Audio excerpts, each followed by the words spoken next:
आपने राहुल गांधी का बंगला खाली करवा लिया। आपने गुलाम नबी आज़ाद का बंगला क्यों नहीं खाली करवाया? मुरली मनोहर जोशी 5 साल से सांसद नहीं है, क्यों नहीं बंगला खाली करवाया?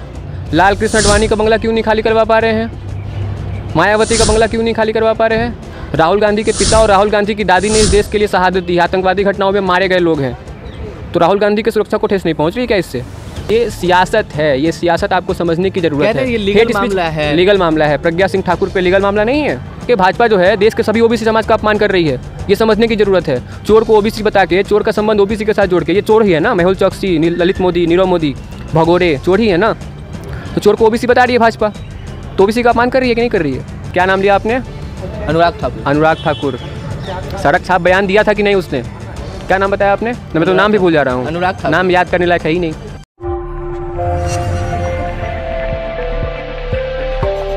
जिस प्रकार से हेट स्पीच के मामले में राहुल गांधी को दोषी ठहराए जाने के बाद संसद सदस्यता खत्म हो गई, तो उसको लेकर के देश भर में सियासत तेज है, क्या कहेंगे उस पर? देखिए, राहुल गांधी का जो मसला है, इसको यदि आप बहुत गौर से देखें तो राहुल गांधी जब कैम्ब्रिज में जब भाषण दे के आए थे, उसके बाद से भाजपा के सांसदों ने सदन में क्या कहा कि राहुल गांधी की सदस्यता छीन ली जाए। लेकिन जब प्रत्यक्ष तौर पे ये नहीं लगा कि उनकी सदस्यता इसकी वजह से जा सकती है, एक भाषण की वजह से जा सकती है, विदेश में दिए हुए भाषण से, तो गुजरात के एक लोअर कोर्ट के सुनाए गए फैसले के आधार पे उनकी सदस्यता रद्द कर दी गई। फैसला क्या सुनाया? मानहानि में सज़ा होती है 2 साल की अधिकतम, और उस कोर्ट ने अधिकतम सज़ा दे दी। देश के विपक्ष के सबसे बड़े नेता को अधिकतम सज़ा, 2 साल की सज़ा, तो 2 साल की सज़ा दे दी, और अगले दिन इंतज़ार भी नहीं किया गया उसका, 24 घंटे भी नहीं हुए और सदस्यता रद्द कर दी गई। तो ये सियासत है, ये सियासत आपको समझने की ज़रूरत है। ये लीगल मामला है। लीगल मामला है। प्रज्ञा सिंह ठाकुर पे लीगल मामला नहीं है कि नहीं है?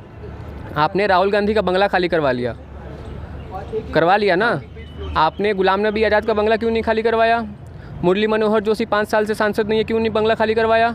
लाल कृष्ण आडवाणी का बंगला क्यों नहीं खाली करवा पा रहे हैं? मायावती का बंगला क्यों नहीं खाली करवा पा रहे हैं? तर्क क्या दे रहे हैं इसके पीछे कि ये लोग देश के बड़े नेता हैं, सुरक्षा को खतरा है, ये लोग दिल्ली में रहेंगे, सरकारी आवास पे रहेंगे तो सुरक्षा मिलेगी इन्हें।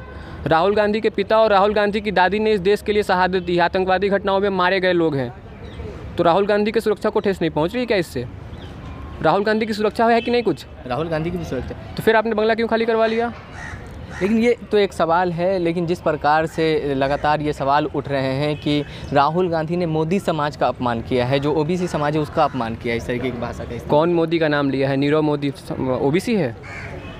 नीरव मोदी ओबीसी है या मेहुल चौकसी ओबीसी है या ललित मोदी ओबीसी है? आप जाके खतियान पढ़िए गुजरात का, ये लोग ओबीसी समाज से नहीं है। एक मारवाड़ी है, एक बनिया है, और मेहुल चौकसी क्या ओबीसी है?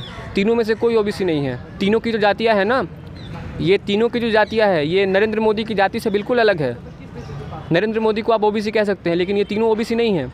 तो ज़बरदस्ती तीनों को ओबीसी बता के भाजपा जो है देश के सभी ओबीसी समाज का अपमान कर रही है, ये समझने की ज़रूरत है। चोर को ओबीसी बता के, चोर का संबंध ओबीसी के साथ जोड़ के, ये चोर ही है ना। मेहुल चौकसी, ललित मोदी, नीरव मोदी, भगोड़े चोर ही है ना। तो चोर को ओबीसी बता रही है भाजपा, तो ओबीसी का अपमान कर रही है कि नहीं कर रही है? एक चीज़ मैं आपसे ये भी जानना चाहूँगा, चूँकि जब ये फैसला आया राहुल गांधी पे, तो अनुराग ठाकुर केंद्रीय मंत्री हैं, उन्होंने कहा कि राहुल गांधी आदतन अपराधी हैं। राहुल गांधी आदतन अपराधी हैं, वही है ना। कौन, क्या नाम लिया आपने? अनुराग ठाकुर। अनुराग ठाकुर। क्या नारा दिया था उसने एनआरसी के टाइम पे? दोहराइए उसको। नहीं, आप बताइए, नारा दोहराइए। सब जानती है उसने क्या नारा दिया था? देश के गद्दारों को गोली मारो, डैश डैश। कितनी सज़ा होनी चाहिए इस बात पे? सदस्यता जानी चाहिए कि नहीं? ये चीज़ तो संसद की गरिमा का अपमान है कि नहीं? सड़क छाप बयान दिया था कि नहीं उसने? क्या नाम बताया आपने? मैं तो नाम भी भूल जा रहा हूँ। अनुराग ठाकुर। नाम याद करने लायक है ही नहीं। तो क्या लगता है इस सब का असर कर्नाटक में पड़ेगा? कर्नाटका का आप एग्जिट पोल देखे हैं? देखे होंगे, पत्रकार हैं आप। दूसरे एग्जिट पोल को कोई मानता नहीं है, लेकिन इस एग्जिट पोल को आप लोग कैसे मान रहे हैं फिर? हम तो सभी एग्जिट पोल को मान रहे हैं, सभी रिजल्ट को मान रहे हैं। अच्छा, मान के चल रहे हैं। अच्छा, एग्जिट पोल देखिए, कौन जीत रहा है, कौन हार रहा है। सारे एग्जिट पोल को मानते हैं, जिसमें जब जिस एग्जिट पोल में बीजेपी को जीत दिखाया जाता है तो कहते हैं ये सब ऐसी फर्जी है, जनता कहती है। अब देखिए, आप जो हैं राहुल गांधी की जिस दिन सदस्यता रद्द की गई, एबीवीपी जो न्यूज़ है, एबीवीपी न्यूज़ जो है, एबीवीपी न्यूज़ है सर। एबीवीपी जो न्यूज़ है सर, एबीपी न्यूज़ गलत कोट कर रहे हैं। एबीवीपी न्यूज़ ने एक सर्वे किया था। और सर्वे जो होता है ना, सर्वे में क्या दिखाया कि 69% जनता जो है वो नरेंद्र मोदी को अभी भी प्रधानमंत्री देखना चाहती है। 12 घंटे नहीं हुए सदस्यता रद्द होने के, और 12 घंटे के अंदर में सी वोटर का सर्वे ले आके टीवी पे रख दिया। ये कहाँ का सर्वे था? किस आधार पे 12 घंटे में आपने सर्वे कर लिया? कितने लोगों का सैंपल लिया? तो असली चीज़ सैंपल का है। सैंपल में जो आप घोटाला करते हैं, कितने लोगों से पूछते हैं? आप मुझे एक वो लम्हा बताइए जब कोई सर्वे वाला, सी वोटर सर्वे या फिर किसी भी ऑर्गेनाइजेशन का सर्वे आपसे ये पूछने आया हो कि जनता का मूड क्या है, देश का मूड क्या है।